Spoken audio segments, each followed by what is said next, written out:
સુરતની એસવીએનઆઈટી કોલેજમાં વિદ્યાર્થી રેગિંગનો મામલો સામે આવ્યો હતો, જેમાં વિદ્યાર્થીઓ પટ્ટા મારી બર્થડે સેલિબ્રેશન કરતા હોવાનું સામે આવ્યું હતું, જેને લઈને એનએસયુઆઈના પ્રમુખ તેમજ કાર્યકરો દ્વારા એસવીએનઆઈટી ખાતે ડિરેક્ટરને રજૂઆત કરી વિરોધ કરવામાં આવ્યો હતો। આ ઉપરાંત કોલેજ દ્વારા નક્કર પગલાં ભરવામાં આવે તેવી માંગ કરવામાં આવી હતી, તેમજ એનએસયુઆઈના કાર્યકરો દ્વારા ડિરેક્ટરને પોતાનો પટ્ટો કાઢી ટેબલ પર આપવામાં આવ્યો હતો, તેમજ કોલેજ દ્વારા ઘટનાને ગંભીરતાથી નહીં લેવાનો આરોપ લગાવી પોતાને પટ્ટો મારવા જણાવાયું હતું। धीरेन्द्र सिंह सोलंकी एनएसयूआई प्रमुख सूरत शहर आज रोज एसवीएनआईटी डिरेक्टर साहेब ने अमे आवेदन पत्र आपवा माटे आव्या हता, कारण के अमने सोशल मीडिया माध्यम से समाचार पत्र माध्यम से माहिती प्राप्त थई हती कि एसवीएनआईटी कॉलेज में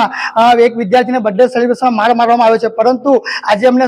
हकीकत मालूम पड़ता अमने खबर पड़ी कि यूजीसी ना नियम प्रमाणे जे पण विद्यार्थी बर्थडे सेलिब्रेशन में मारे के पछी रेगिंग करता मारे ते रेगिंग ज कहेवाय। एटले अमे आज कुलपति डिरेक्टर रजूआत करवा माटे आव्या छीए कि जे पण घटना घटी छे एना पर तात्कालिक पगलां लो अने कॉलेजनुं रेप्युटेशन बचे ए माटे तमे रजूआत करो। परंतु जो तमाराथी कोई पण प्रकारनी कार्यवाही ना थती होय तो मैं मारो पट्टो पहेरीने डिरेक्टर साहेब ने आप्यो छे कि तमाराथी ना थतो होय तो तमे लोको अमने मारो अने तमारुं दुख व्यक्त करो। परंतु आज एसवीएनआईटी कॉलेज छे त्यां हजारों विद्यार्थी भणे छे अने एमनुं भविष्य अहींया उज्जवल थतुं होय छे। परंतु डिरेक्टरनी तालमेलना कारणे अहींया अमे कोईपण गोबाचारी अने डिरेक्टरनो हाथ अમને लागी રહ્યું છે, એટલા માટે અમે પટ્ટા આપીને અમે રોષ વ્યક્ત કર્યો છે અને ડિરેક્ટરને એ પણ કહેવા માંગે છે કે ભવિષ્યમાં જો કોઈ પણ પ્રકારની આવી ઘટના ઘટશે તો અમે તમારા વિરુદ્ધ એફઆઈઆર દાખલ કરાવીને તમને આરોપી બનાવીશું, એની અમે ખાતરી આપી છે।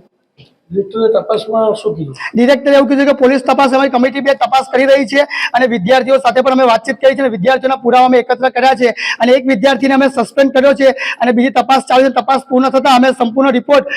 જે તે સત્તાધીશો હશે અને સુપરત કરીશું એવું અમને આશ્વાસન આપવામાં આવ્યું છે।